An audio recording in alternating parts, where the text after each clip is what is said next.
안녕하십니까? 네, 반갑습니다. 오늘은 이제 복음반 시리즈 4-6 이제 복음이신 예수 그리스도라는 전체 주제 가운데서 두 번째 중간 주제 예수 그리스도는 무슨 일을 하셨는가 했는데, 예수 그리스도는 부활하셨다. 사실은 이 주제가 굉장히 중요한 그러한 주제입니다. 오늘 이 말씀을 이제 잘 들어보시면 정말 여러분 가운데 놀라우신 이 부활하신 예수 그리스도를 만날 수 있는 그러한 놀라운 주제가 되겠습니다. 먼저 이제 이 지난 시간까지 저희가 예수 그리스도께서 무슨 일을 하셨는가라는 부분에 대해서 두 번째 이 중간 주제 첫 번째 말씀은 예수님은 십자가에 못 박혀서 피 흘려 돌아가셨다 들으셨죠? 그래서 왜 예수님이 십자가에 못 박혀서 피 흘려 돌아가셨을까요? 왜? 예수님은 스스로는 아무 죄를 짓지 않으신 분이셨잖아요. 근데 왜 예수님이 십자가에 못 박혀서 피 흘려 돌아가셨을까요? 누구 죄 때문에? 바로 이 저와 여러분의 죄를 대신해서 예수님이 십자가에서 대신 못 박혀서 피 흘려 돌아가셨다 하는 겁니다. 그리고 이제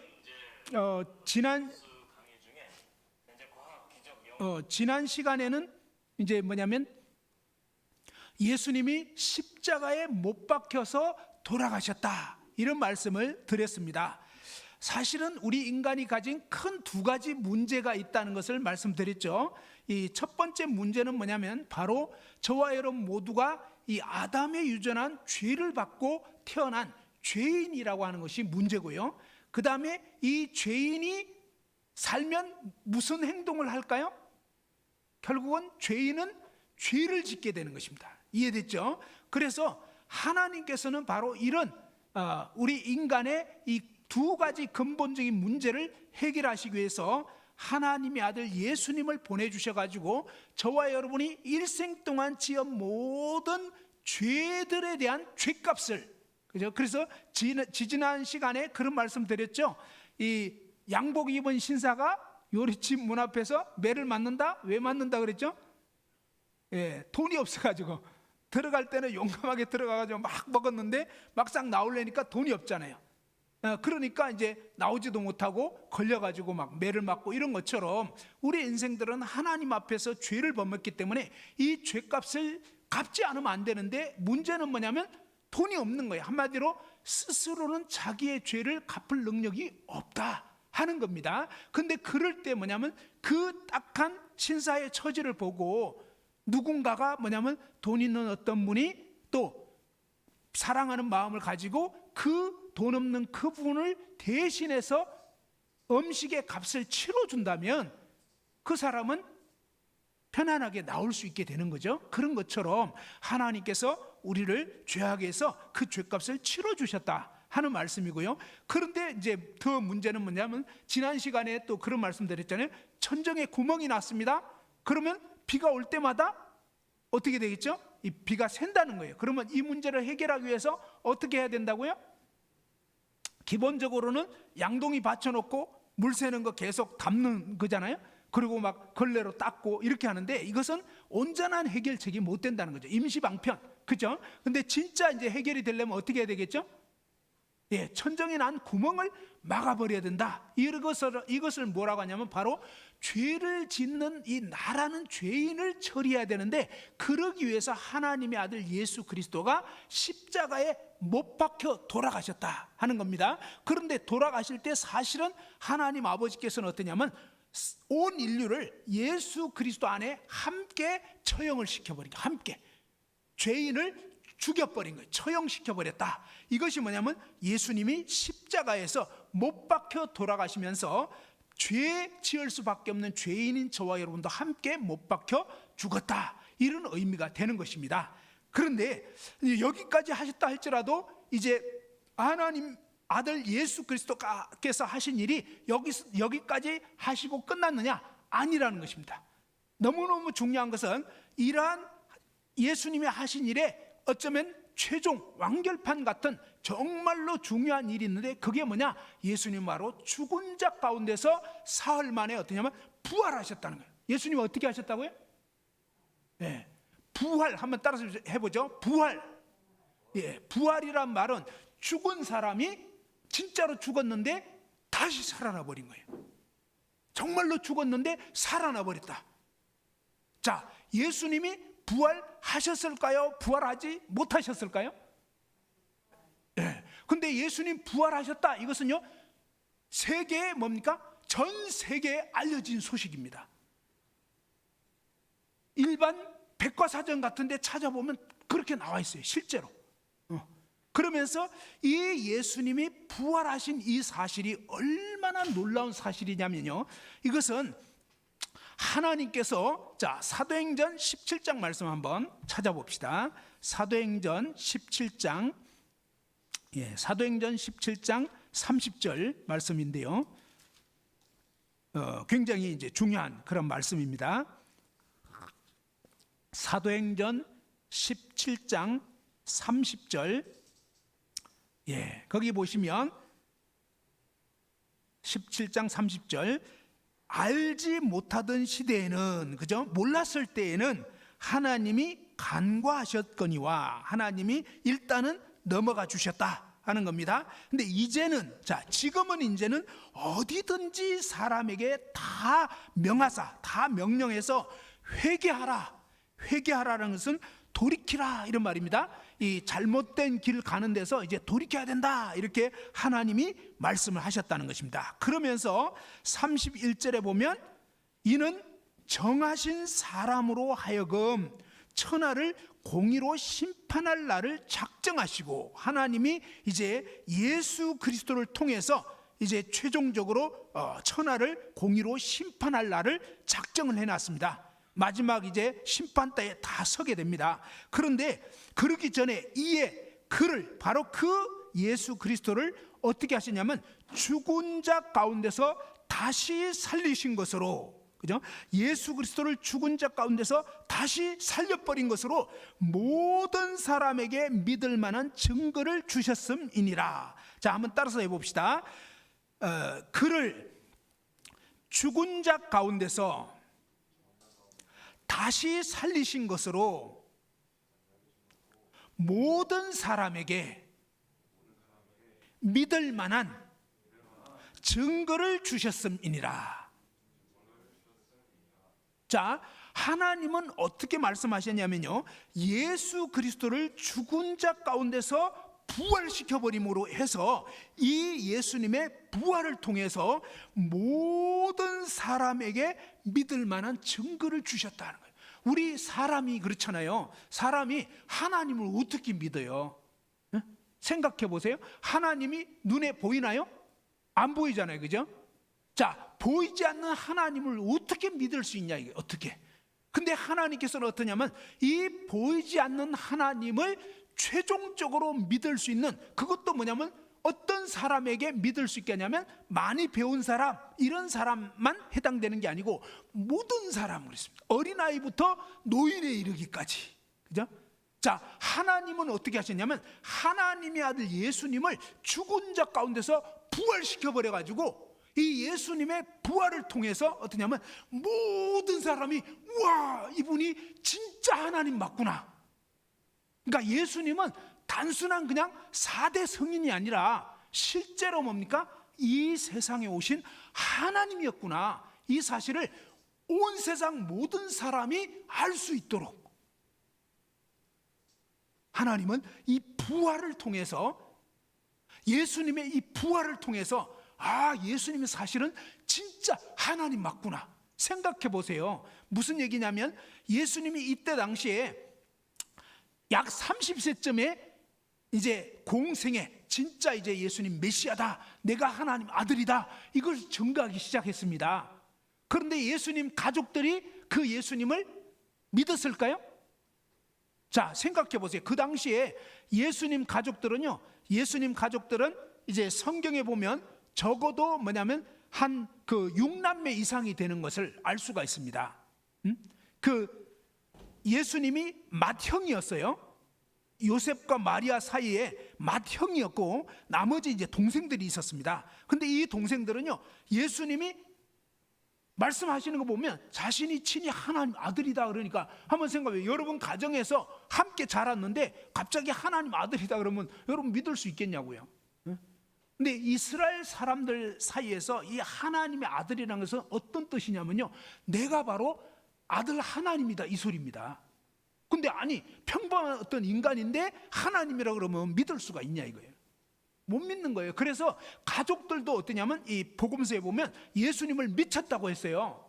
그래가지고 막 만류시키려고 예수님 찾으러 온 적도 있고 이럴 정도로 가족들도 안 믿었어요. 못 믿었습니다.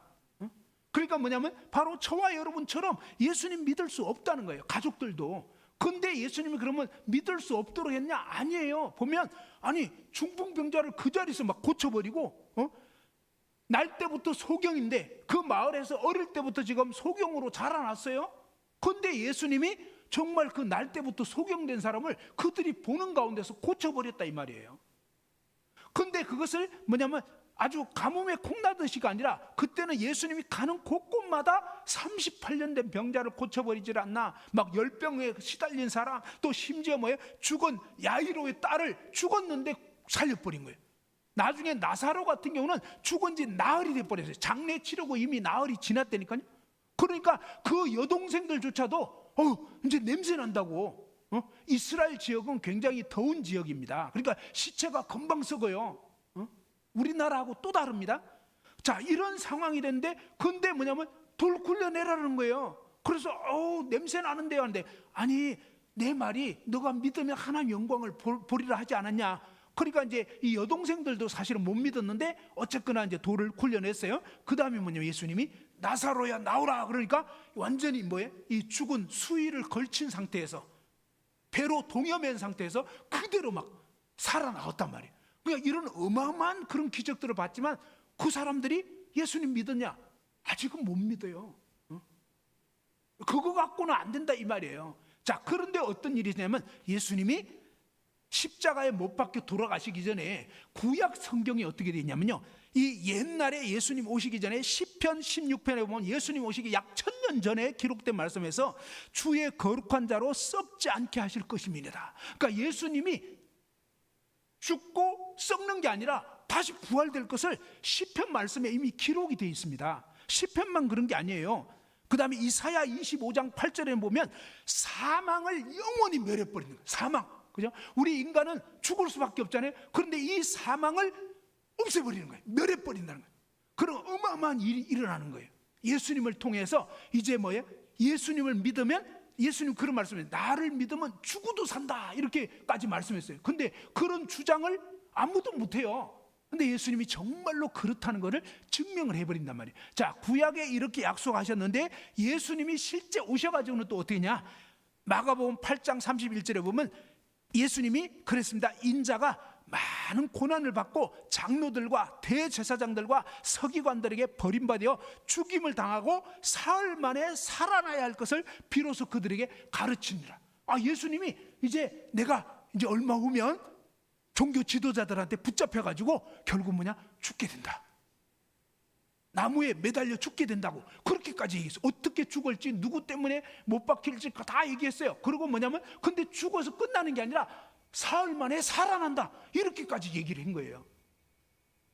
그런 말씀을 곳곳에서 여러 번 하셨어요. 여러 번. 근데 너무너무 신기한 게 제자들은 다 까먹어 버렸어요. 근데 예수님 죽이는 사람들은 기억하고 있었어요. 그거를.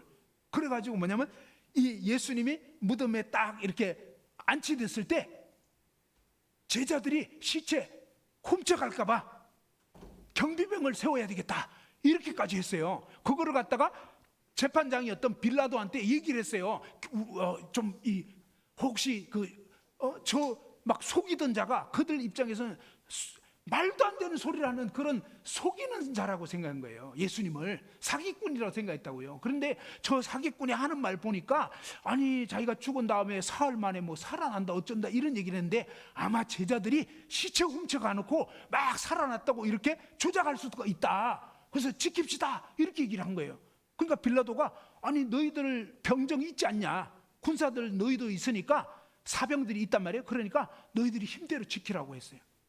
그리고 무덤은 어떠냐면 아예 임봉을 쳐버렸어요. 임봉은 뭐냐면 말하자면 이 국가적인 기관에서 뭐예요? 도장을 쾅 찍어버려서 사적으로 어떤 사람도 이거 못 여는 거예요. 이거는 국가 권력에 대한 도전이 되는 거예요. 이해됐죠? 정부에서 해버린 거예요. 이런 식으로 됐는데 그것이 어디에 나오냐면 성경에 그대로 기록되어 있어요. 자, 어떻게 됐냐면요. 성경에 한번 찾아봅시다. 요한복음 19장 한번 보시죠. 요한복음 19장.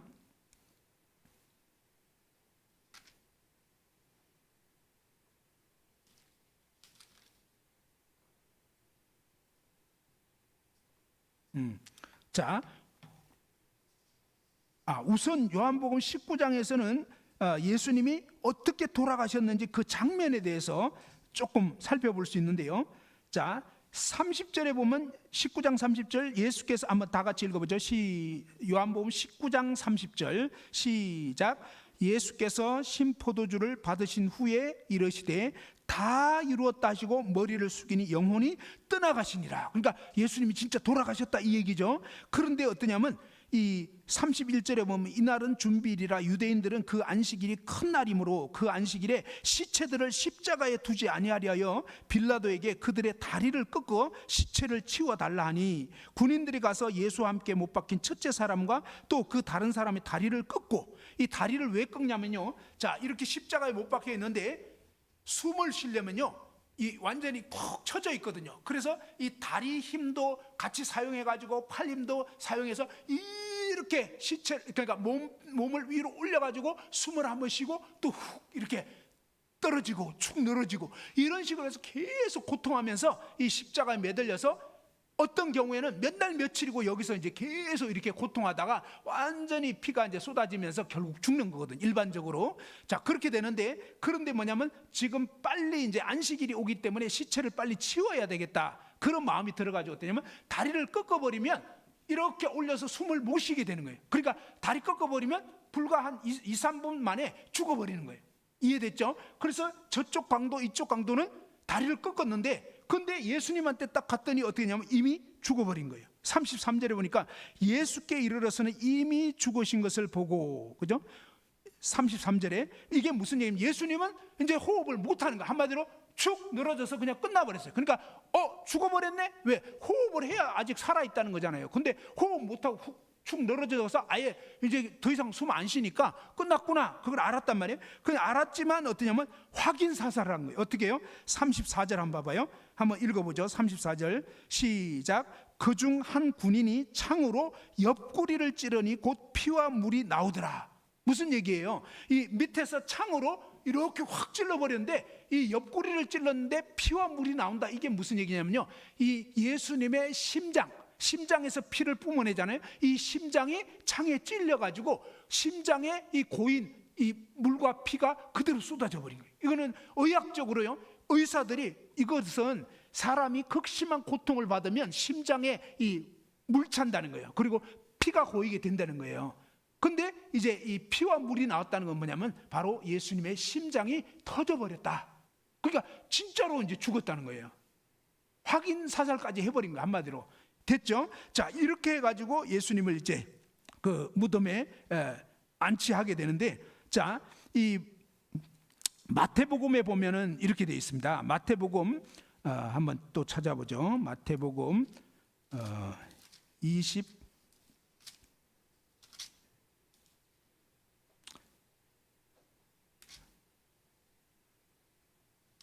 자, 마태복음 27장. 자, 마태복음 27장에 보면 이제 마태복음 27장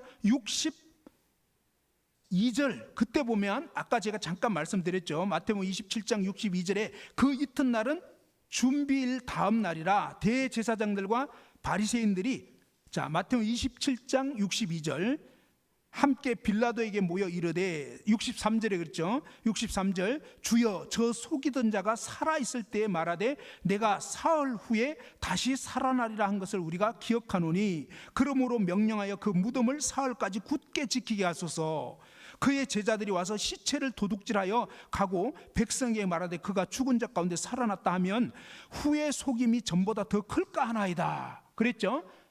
자, 이렇게 해서 뭐냐면 시체를 도둑질하지 못하게 하자라고 해서 이제 경비병 보고 지키도록 했습니다. 그런데 어떻게 돼버리냐면 예수님이 그럼에도 불구하고 부활해 버린 거예요. 자, 그렇게 됐는데 이 부활했을 때 장면을 보면 어떻게 냐면 자, 요한복음 20장 찾아봅시다. 자, 요한복음 20장 6절. 자, 성경을 이렇게 여러 군데를 이렇게 찾아서 확인하는 것은 뭐냐면 정말로 이게 사실이라는 걸 알려드리려고요. 그러니까 이게 그냥 지어낸 그런 이야기가 아니에요. 사실을 기록해 놓은 것입니다. 요한복음 20장 6절에 한번 보면요, 시몬 베드로는 따라와서 무덤에 들어가 보니 어떻게 되어 있다고요? 6절에 보니까 뭐가 있었다고요? 세마포가 놓였고, 이 세마포가 뭐냐면 수의입니다. 수의. 사람, 죽은 사람 시신을 감싸는 게 이제 세마포입니다. 우리는 뭐예요? 수의를 걸친다 이죠. 그리고 뭐죠? 이 시체를 이렇게 염하잖아요. 근데 그렇게 해놓은 거예요. 그렇게 해놓고 7절에 보면 또 머리를 쌌던 수건은 세마포와 함께 놓이지 않고 딴 곳에 쌌던 대로 놓여 있더라. 무슨 얘기냐면요, 자, 이렇게 사람 시신을 다 감싼 이 뭐죠? 수의 있잖아요. 수의. 그것이 뭐냐면 이 속이 알맹이만 싹 빠지고 수의가 남아 있는 거예요. 그 다음에 머리를 이렇게 싸버렸던 머리 수건 있잖아요. 이것도 뭐냐면 한쪽 옆에 이렇게 놓여져 있었다 이 말이에요. 그러면 자, 상식적으로 생각해 봐요. 시체를 도둑질했으면 시체를 쌌던 이 세마포가 거기 있어야 될까요? 없어져 버려야 될까요? 없어져 버려야 되는 거예요. 왜? 통째로 어떻게 이걸 벗겨 가지고 갈 이유가 없잖아요. 응? 그러니까 너무너무 신기하게 꼭 이 번데기가 껍질 남겨놓고 싹 알맹이에 빠진 것처럼 그렇게 돼버린 거예요, 진짜로. 그러니까 뭐냐면 제자들이 그걸 보고 깜짝 놀란 거예요. 그러니까 제자들도 사실은 이때까지는 예수님 부활에 대해서 들었지만 진짜로는 믿질 않고 있었던 거예요. 그래서 막 무덤에 가보고 막 이렇게 됐는데 갑자기 없어져 보니까 제자들 당황했어요. 근데 여기서 봐야 되는 것은 뭐냐면 예수님의 제자들이 이렇게 예수님이 십자가 못 박히시기 위해서 붙잡혔을 때 제자들의 행동이 어떠했는지를 한번 봐라 이거예요. 제자들이 자, 예수님이 이렇게 확 붙잡혔을 때 제자들은 어떻게 했는지 혹시 들어본 적 있나요? 예수님의 수제자 베드로가 어떻게 했는지 혹시 들어본 거 있나요? 예수님 수제자 베드로는요 3번 예수님 부인해 버렸어요. 3번. 예수님 붙잡혔을 때 죽을까봐 무서워가지고, 자, 예수님하고 3년 반 동안 따라다녔어요. 막 죽은 자를 살리고 병자를 고치고 막 놀라운 말씀하셨고 했는데도 불구하고 뭡니까? 예수님이 붙잡혀 버리니까 너무 무서워가지고 막 나는 저자 모른다. 수제자가 그렇게 얘기했고 나머지 제자들은요 이미 36개 주랭랑이에요. 다 도망가 버렸어요. 너무너무 무섭고 죽음이 두렵고 이러니까 그 죽음 앞에서 벌벌벌 떠는 거예요, 한마디로. 그래가지고 다들 도망쳐버리고 배신하고 막 이렇게 했거든요. 그런데 이제 예수님이 사흘 지나서 부활했다는 거예요. 그거를 누가 처음에 발견했냐면 여인들이 가가지고 여인들이 이제 뭐냐면 향을 좀 이렇게 또 좀 이렇게 시신에다가 바를 수 있나 해가지고 가본 거예요. 그랬는데 뭐냐면 무덤이 굳게 닫혀 있었고, 그러니까 원래는 무덤 굳게 닫혀 있어야 되는데 여인들이 갔는데 무덤이 돌문이 굴려져 있고요. 그 다음에 딱 안에 들어가 보니까 비어 있는 거예요. 그리고 얘기한 것처럼 그렇게 이 세마포는 그대로 거기 놓여 있고, 이 머리 두건도 놓여 있고, 근데 예수님 시체는 없어진 거예요. 그러니까 깜짝 놀라가지고 이게 어떻게 됐나? 여인들이 먼저 발견하고 제자들한테 가서 막 얘기를 하니까 베드로와 요한이 막 달려가고 또 확인했고요. 그런데 정말 예수님 없어져 버린 거예요. 근데 너무너무 놀라운 것은요, 그때부터 예수님이 40일 동안 부활하신 예수님이 나타나기 시작한 거예요.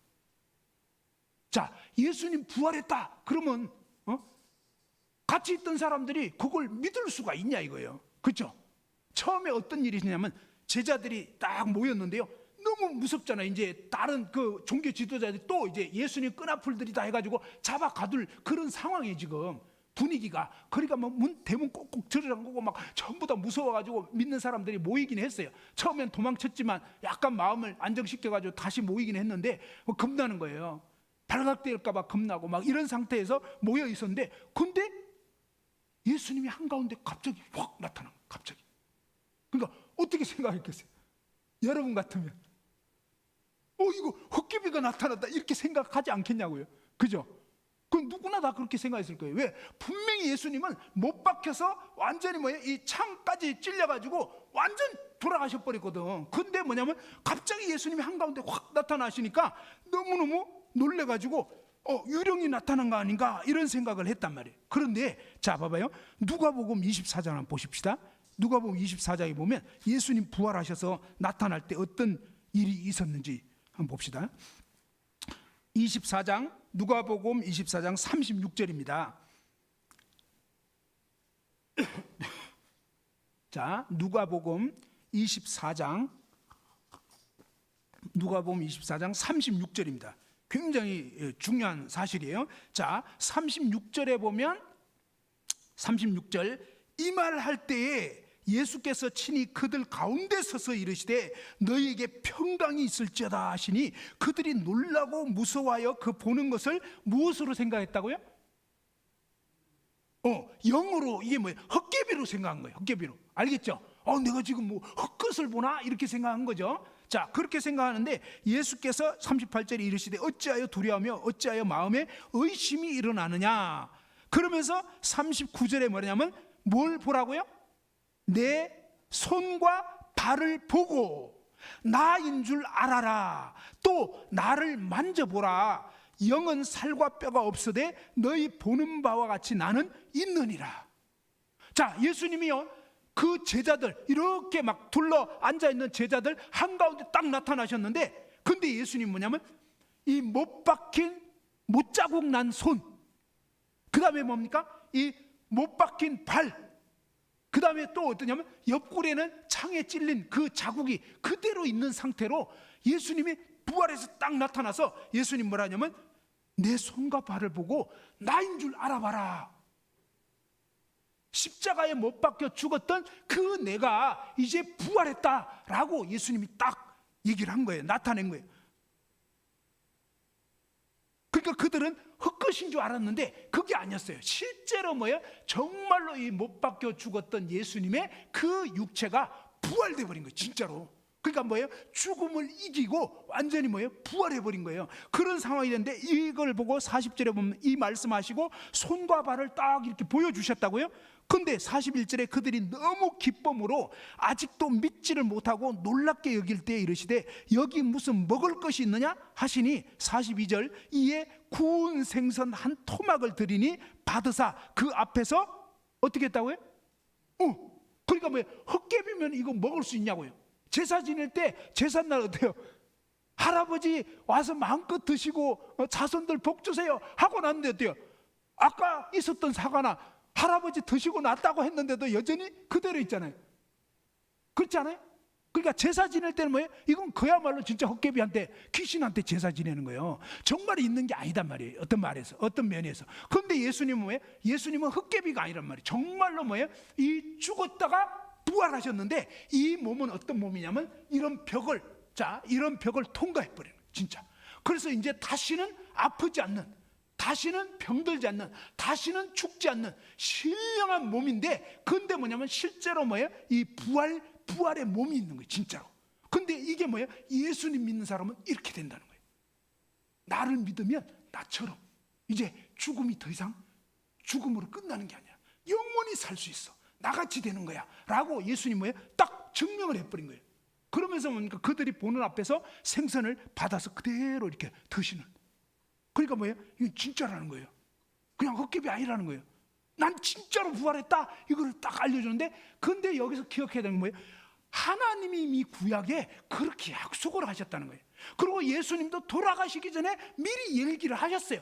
그 다음에 뭐 진짜로 이렇게 돼버렸어요. 그런데 이 중에서 어떤 일이냐면, 자, 요한복음 한번 보십시다. 요한복음 20장. 예수님 제자 중에 도마라는 사람이 있어요. 도마. 자, 요한복음 20장입니다. 요한복음 20. 자, 요한복음 20장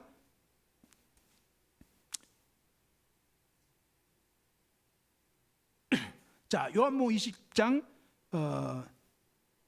19절에서는 사실은 예수님이 이제 이날 곧 안식 후 첫날 저녁때 제자들이 유대인들을 두려워하여 모인 곳에 문들을 닫았더니 예수께서 오사 가운데 서서 이르시되 너에게 평강이 있을지어다 하면서 손과 옆구리를 보여주니까 제자들이 막 주를 보고 기뻐하고 막 이렇게 됐는데, 근데 이때 누가 집회에 빠졌냐면 예수님 12제자 중에 도마라는 사람이 있어요. 도마가 별명이 뭐냐면 의심 많은 도마예요. 의심 많은. 그러니까 도마는 어떤 사람이냐면, 도마는 완전히 뭡니까? 요즘으로 치면 진짜 과학적이고 현실적인 사람이에요. 그래서 그냥 듣고는 못 믿는 사람이에요. 직접 뭐예요? 내 손으로 만져보고 확인해보고, 정말로 뭐예요? 그렇게 직접 확인해보기 전에 난 못 믿는다, 이런 스타일의 사람인데, 근데 이 도마가 그날은 집회에 빠져버린 거예요. 근데 나머지 제자들이 우와, 예수님 부활하셨다, 우리가 부활하신 예수님 만났다 막 이러니까 도마가 에이 무슨 헛소리. 24절 봐봐요. 24절에 12제자 중에 하나로서 디두모라 불리는 도마는 예수께서 오셨을 때 함께 있지 아니한지라. 25절 다른 제자들이 그에게 이르되 우리가 주를 보았노라 하니 도마가 이르되 내가 그의 손에 못자국을 보며 내 손가락을 그 못자국에 넣으며, 그죠? 내 이 팔을, 내 손을 그 옆구리에 넣어보지 않고는 어떻게 한다고? 믿지 아니하겠노라. 그죠? 그러니까 도마는 어떠냐면 난 직접 만져봐야 된다, 난 직접 넣어봐야 된다. 너희들은 그냥 본 걸로 그냥 믿냐? 난 그렇게 못해. 진짜 그냥 헛거봤는지 어떻게 알아? 라고 이 도마라는 제자가 그렇게 얘기를 했단 말이에요. 그죠? 그랬는데 어떤 일이 있냐면 26절 봐봐요. 8일이 지났어요. 제자들이 다시 집안에 있을 때, 이때도 이제 이 일요일 날이에요. 주일날 밤이에요, 사실은. 자, 도마도 함께 있고, 이번에는 도마도 같이 있었어요. 문들이 닫혔는데 예수께서 오사 가운데 서서 이르시되 너에게 평안이 있을지어다. 그러니까 두려워하던 제자들에게 두려워하지 마라, 이렇게 얘기를 한 거예요. 우리가 그렇잖아요. 엄마가 없으면 아기들 막 두려워하잖아요. 근데 그런 것처럼 뭐예요? 예수님이 못 박혀서 돌아가셔 버렸으니까 제자들 너무나 무서워했던 거예요. 그런데 예수님은 뭐예요? 예수님은 죽음을 이겨버리고 부활하셔서 이제 뭐예요? 너희들 두려워하지 마라, 내가 너희와 함께 있다라고 말씀한. 그러니까 27절에 뭡니까? 그리고 나서 도마에게 이르시되 어떻게 하라고요? 너의 손가락을 이리 내밀어 내 손을 보고 너의 손을 내밀어 내 옆구리에 넣어보라. 그리하여 믿음 없는 자가 되지 말고 믿는 자가 되라. 자, 어떻게 하라고요? 네 손을 내밀어서, 너 손가락을 이리 내밀어서 내 이 못 박힌 자국에 넣어봐라는 거예요, 직접. 그리고 네 손을 내 이 창자국 난 옆구리에다가 넣어봐라는 거예요, 진짜인지 아닌지. 자, 그러면서 뭐냐면 정말 예수님 원하시는 것은 믿지 않게 되면 멸망하는 거거든요. 그래서 믿음 없는 자가 되지 말고 믿는 자가 되라. 자, 그랬을 때 28절에 뭐라 그랬죠? 28절에 도마가 한번 읽어보죠. 도마가 시작. 도마가 대답하여 이르되 나의 주님이시요 나의 하나님이시니이다. 누구라고요? 그러니까 도마가 정말 믿기 어려웠던 것은 뭐였냐면, 자기들의 스승이었던 이 예수라는 분은요, 그때 당시에 뭐예요? 한 33세 정도 됐을 때란 말이에요. 그래서 30세 정도라면 사실은 뭐예요? 아직 젊은이잖아요. 응? 젊은 청년이라고 어떻게 보면. 그런데 그 청년, 자기들하고 같이 있었던 이 청년이 하나님 아들이다, 이 말은 무슨 얘기냐면 하나님이란 소리거든요. 그런데 그것을 도마는 사실은 믿을 수가 없는 거예요. 객관적인 어떤 증거가 있어야 믿지, 그냥 주장만 해가지고 난 못 믿는다 이 말이거든요. 근데 예수님 뭐예요? 죽은 자 가운데서 딱 부활해가지고 이 부활하신 예수님이 직접 나타나가지고 내 손, 내 옆구리 넣어봐라. 진짜다 이거예요. 그러면서 뭐예요? 죽은 자 가운데서 예수님이 부활해버린 거예요. 이 부활하신 예수님 나타나 버렸는데 어떠냐? 사실은 40일 동안 이렇게 제자들에게 나타났어요. 근데 이 도마 같은 경우는 이 예수님의 부활하신 예수님을 딱 만나게 되면서 그 예수님 앞에 나의 주, 나의 주인이시고 나의 하나님입니다. 그죠? 예수님이 누구라고요? 예수님이 4대 성인이라고요?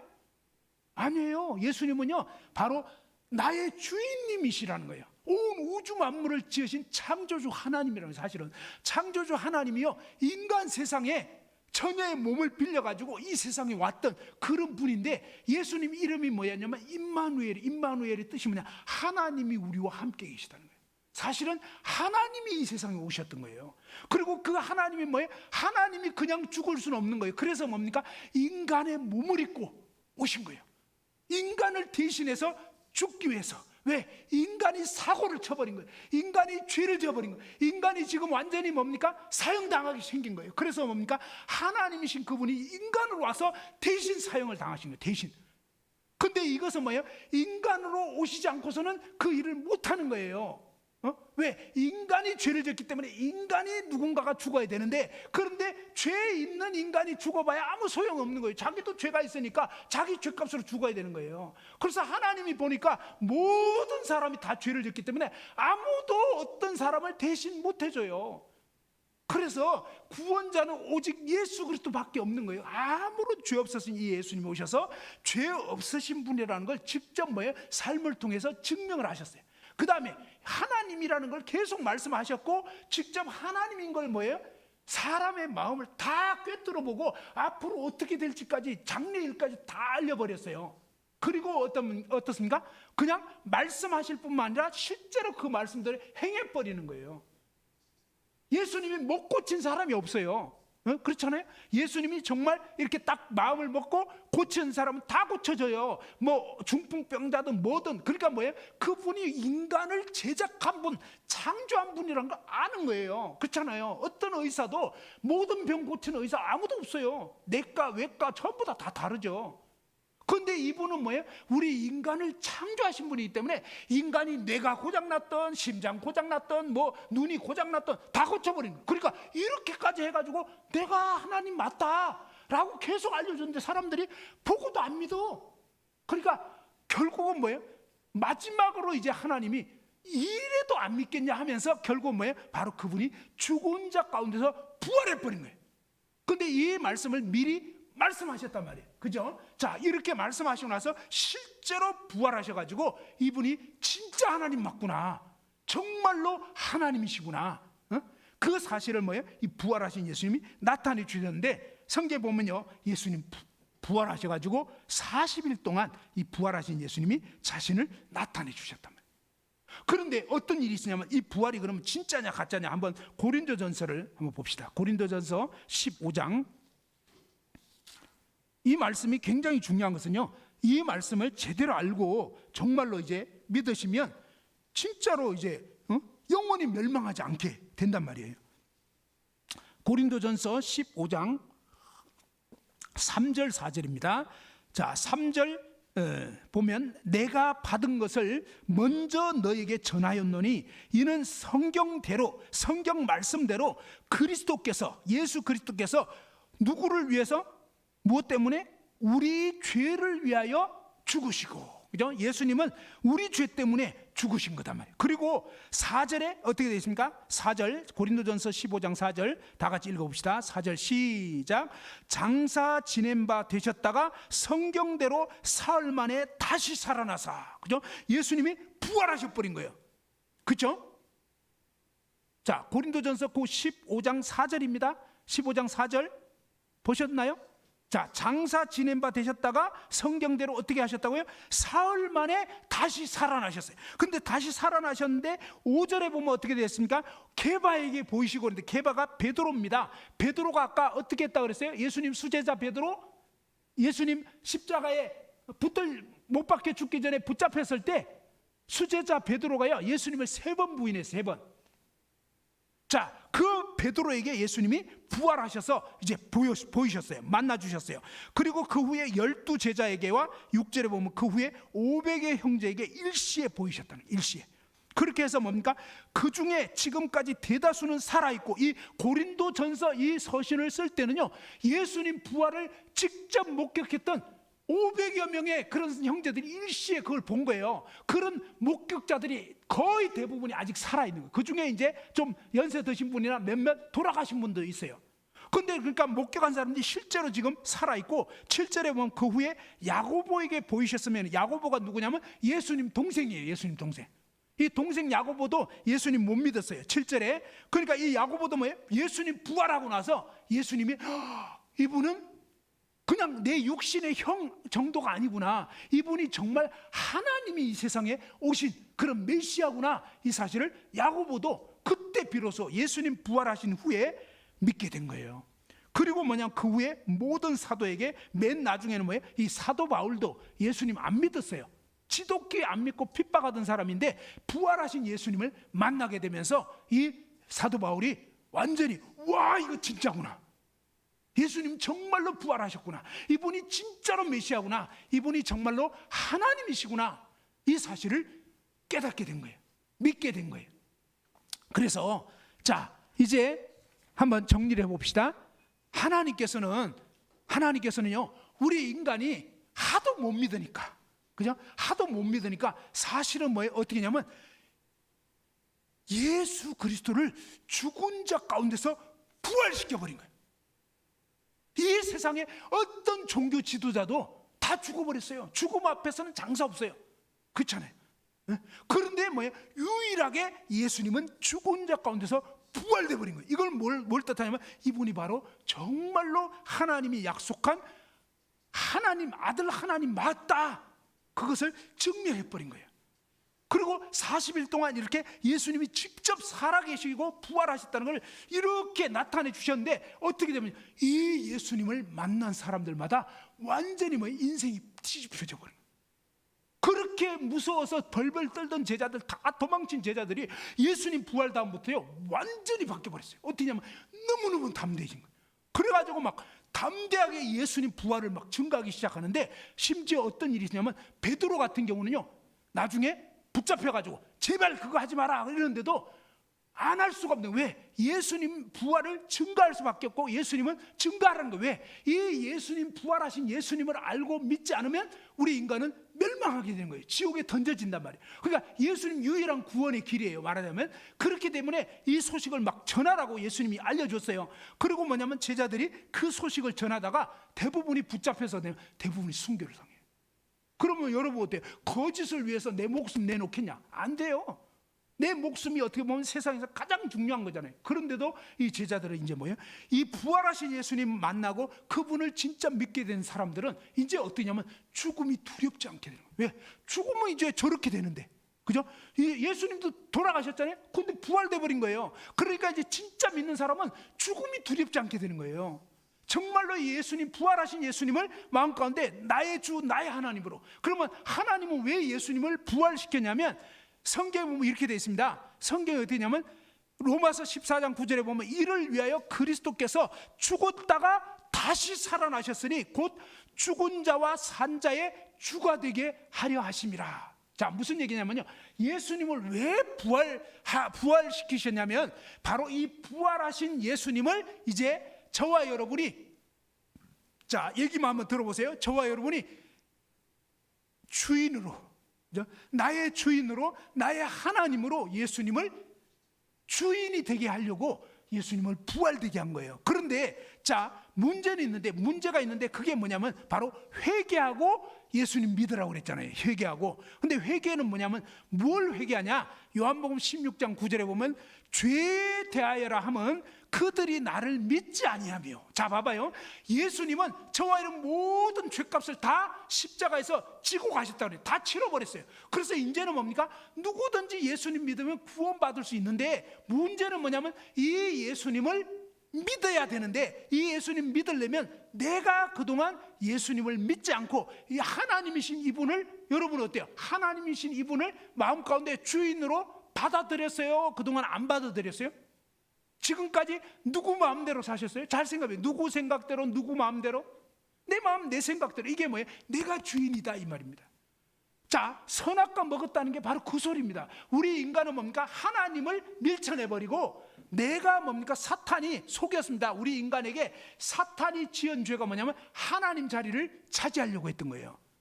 하늘 세계에서 하나님 자리를 차지하려다가 쫓겨났는데, 이 쫓겨난 사탄 마귀가 아담과 하와에게 유혹할 때 뭐냐면 너희가 이 선악과를 먹으면 너희가 하나님같이 된다 그랬어요. 하나님같이. 그러니까 우리 인간이 선악과 그 어떤 과일 열매를 먹은 그 자체라기보다도 이게 뭘 뜻하냐면 하나님 되려고 한 거예요. 하나님 자리를 차지하려고 한 거란 말이에요, 인간이. 근데 이것은 뭐예요? 이게 사탄의 죄라고요. 하나님 자리를 차지하려는 거, 이건 뭐예요? 피조물이 창조주 하나님을 무시하고 하나님 자리를 차지하려고 하는, 이것은 뭐예요? 반역이거든요. 그래서 하나님이 뭐라냐면 선악과 먹으면 반드시 죽는다 이 말이에요. 너가 내 자리를 차지하려고 하면 넌 멸망이야 라고 한 거란 말이에요. 근데 사탄 마귀는 뭐예요? 자기가 하나님 되려다, 하나님 자리 차지하려다가 쫓겨나가지고 지옥 불못에 떨어지게 생긴데 자기 혼자만 떨어지는 거 억울하다 이러면서 뭐예요? 이 하나님 형상과 모양대로 지은 저와 여러분을 같이 뭐예요? 이 죄악에 빠뜨려가지고, 근데 아담 하와가 이 죄에 빠졌을 때 온 인류가 그 죄에 다 빠져버린. 그래서 우리 인간은 날 때부터 어때요? 자기가 주인 돼 있는 거예요. 그래서 그것은 다른 말로 하면 사탄이 간 길을 그대로 가고 있는, 내가 지금 뭐예요? 바로 이 마귀의 자식이 돼버린 거예요. 그래서 하나님이 볼 때는 뭐예요? 완전히 자기 마음대로 자기가 주인 돼서 이렇게 살아가면 완전히 지옥에 던져질 수밖에 없는. 그래서 회개하라는 거예요. 뭘 회개해야 되냐면 바로 이 하나님이신 구원자가 오셨지만 나는 내 마음대로 살기를 원해서 내 고집대로 살려고 예수님을 부인하고 거부하고 내가 여전히 주인 돼서 내 마음대로 살아온, 이게 뭐냐? 그게 바로 정말로 지옥 갈 수밖에 없는 죄라는 거예요. 저와 여러분이 그동안 살면서 지은 모든 죄값은 예수님이 치러주셨지만 최종적으로 뭐예요? 이 구원자이시면서 하나님이신 예수 그리스도를 나의 주, 나의 하나님으로 받아들이지 않고, 다시 말해서 그동안 내가 하나님 자리를 차지해서 내 마음대로 살았던 이 흉악한 죄를, 하나님을 대적한 거예요. 하나님을 반역한 거란 말이에요. 이런 사탄적인 그런 죄를 내가 그 가운데서 그동안 살았구나, 내가 그동안 주인 노릇했구나, 이 죄를 회개하는 거예요. 예수님을 그동안 무시하고 마음에 안 받아들이고 이 무시한 죄를, 예수님이 이 땅에 오셨지만 창조주가 인간의 몸을 입고 오셔가지고 창조주가 죽었다가 부활하셨는데 이렇게까지 해줬는데도 불구하고 그 예수님 믿고 싶지 않아가지고 그동안 계속 거부하면서 고집하면서 이랬던 이 죄가 너무너무 흉악한 죄인 거예요, 사실은.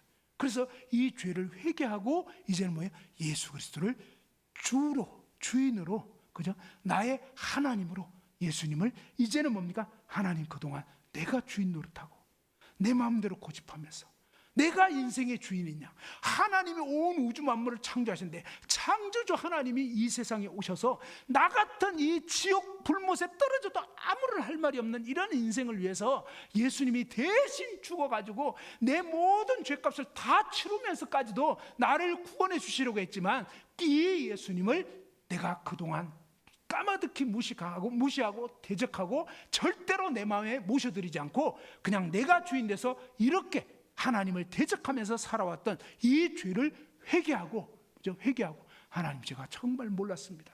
정말로 잘못했습니다. 그러면서 뭡니까? 이 회개하고 예수님께, 주님, 정말 이제 예수님을 제 마음의 주인으로 모십니다. 예수님, 제 마음에 들어와 주세요. 이렇게 뭡니까? 예수님을 영접하는 순간, 회개하고 예수님을 믿는 순간 하나님 자녀가 되는 권세가 주어지는 거예요. 이제는 뭡니까? 이 사탄의 소나기에서 하나님 품으로 옮겨지는 거예요. 근데 옮겨지려면 뭐예요? 바로 이 마귀의 소나기에서 살았던 그 삶을 회개해야 된다는 거예요. 마귀적인 그런 삶이 뭐냐? 내가 주인 돼서, 한번 따라합시다. 내가 주인 되어 내 마음대로 예수님을 거부하고 살았던 것이 큰 죄다. 예, 그죠? 하나님이 전능하신 하나님이 이 세상에 오신 거예요. 그분이 아무 죄 없으신 그분이 왜 죽으시냐면 여러분 구원하려고, 살리려고 그렇게 십자가에 못 박혀 죽으시고 뭐예요?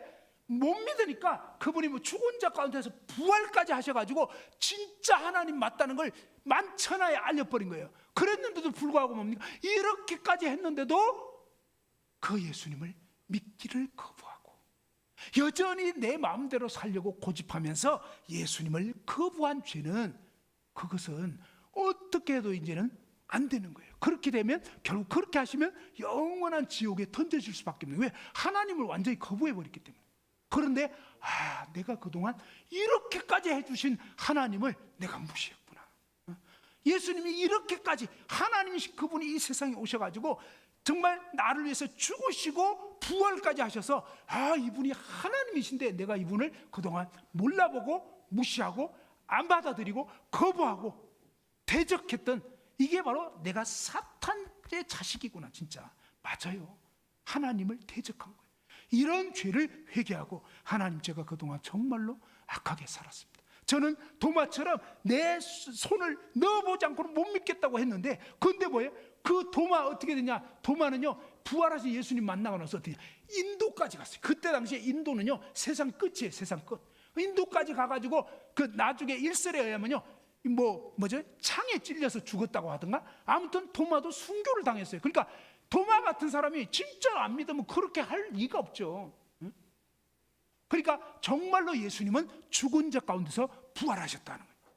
자, 이제 마무리하겠습니다. 자, 여러분 어때요? 계속 여러분이 주인 되어서 계속 예수님을 거부하며 사시겠습니까? 아니면 오늘 내가 그동안 하나님이신 예수님, 부활하신 예수님을 그동안 내가 내 마음에 모시지 않고 내가 주인 노릇하면서 살아온 이것이 바로 죄구나, 이것을 아시겠어요? 그러면 그 내가 주인된 이 죄를 회개하고, 회개라는 건 뭐예요?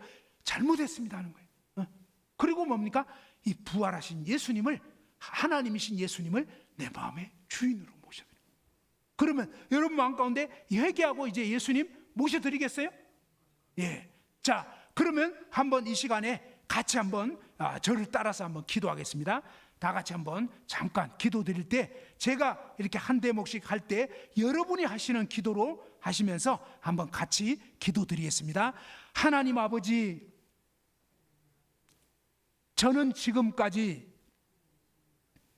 하나님을 모르고 하나님을 무시하고 하나님이신 예수님이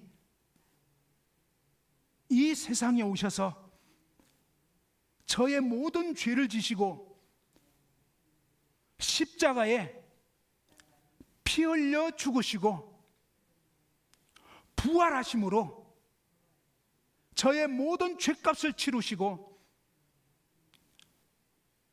하나님이심을 나타내신 예수님을 믿지 않고 여전히 내 고집대로 살았던 죄를, 예수님을 거부했던 죄를 이 시간 회개합니다. 잘못했습니다. 부활하신 예수님, 제 마음에 들어오셔서 주인이 되어 주십시오. 제 마음에 이제는 예수님만 모십니다. 부활하신 예수님 이름으로 아버지 하나님께 기도드립니다. 아멘. 예, 오늘 이 말씀을 들으시고 정말 내가 그동안 부활로 이렇게 하나님이심을 나타내신 이 예수님, 그렇게 나 같은 죄인을 구원하시려고 그토록 모진 고통을 당하시고 피 흘려 주셨고 죽은 자 가운데서 부활하셨는데, 이 예수님을 그동안 내가 주인으로 모시지 않고 여전히 내 마음대로 내 고집대로 살았던 그런 이 예수님을 믿지 않았던 이 죄를 회개하셨고 정말 예수님을 이제 마음 가운데 모셔드린 이런 분들은 예수님이 그 사람 마음에 들어가세요. 진짜로. 그래서 이 초대교회 성도들이 그 부활하신 예수님이 마음속에 들어오셔가지고 그때부터 이 제자들이 예수님이 주인된, 그래서 이 예수님은요, 길을 가든 차를 타든 주무시든 항상 함께 하신 거예요. 왜? 사랑이신 분이니까, 부활하신 하나님이니까. 이분이 이제 부활하신 하나님이신 예수님이 늘 내 마음에 계시는 거예요. 늘. 그 예수님과 늘 함께 사는 그런 삶을 살게 되신다 하는 겁니다. 자, 아무튼 이 말씀을 여러분이 잘 이제 기억을 하시고요. 이번 주 동안 과제는요, 요한복음 20장, 그 다음에 누가복음 24장, 고린도전서 15장, 이런 말씀을 그 카톡 문자로 올려드릴 겁니다. 그래서 이런 말씀들을 천천히 여러 번 읽어보세요. 그리고 이제 또 들었던 말씀을 다시 한번 들어보신다든지 이렇게 하시면서 정말 예수님은 어떤 분인지, 그죠? 그 부분을 확실히 알고 예수님을 확실히 마음 가운데 믿고 그분을 이제 의지하시는 여러분이 다 되시기를 바랍니다. 이상으로 오늘 말씀을 마치겠습니다. 예, 감사합니다.